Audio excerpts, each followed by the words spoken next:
台南市率全国之先，将公共托育场所纳入室内空气品质管理，设置二氧化碳 PM2.5 连续监测设备。环保局21日特别在安南区慈云公托家园举行台南好空气孩童有活力记者会，市长委托以及环保署代表等人，拢来到现场看卖设备的运行状况。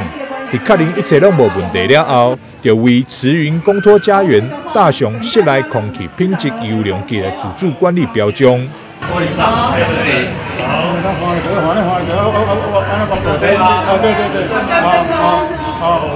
感谢环保署能够专款来协助台南市。事实上，在台南市这个公托家园里面，有许许多多在陆陆续续建制中。我们一方面建制新的公托家园，一方面又赶快让公托家园的整个环境品质能够更完善。那在环保署的整个全国的这个评比里面，全国的公托家园总共有10个获得了优良管理标章，那台南市就占了5个。那这是对我们台南市的一个很大的鼓舞跟肯定。我们会持续在这个基础上再更加努力。来务必让我们台南市每一个公托家园都能获得这个空品管理的这个标章。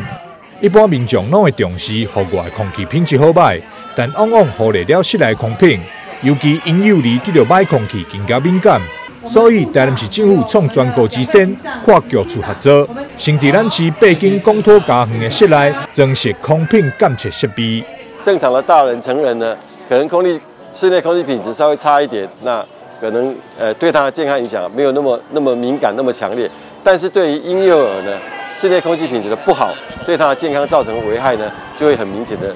比一般人成人还要来的严重。所以呢，我们这一次结合了社会局，针对呢幼儿园、托儿所的部分呢，能够呢针对它的室内空气品质做一个连续的监测。确保室内的空气品质呢，能够是属于优良的状态，让在室内活动的这些婴幼儿呢，能够呼吸到比较空气品质良好的空气。目前在咱市的安南慈云、关庙襄阳、关田龙田、柳营柳中、麻豆大山、新市三里、东区仁和以及安平这8间公托，经过巡检拢符合优良级，市府将予以办理标章认证。让大人囡仔拢安心。台南新闻赵秀伟采访报道。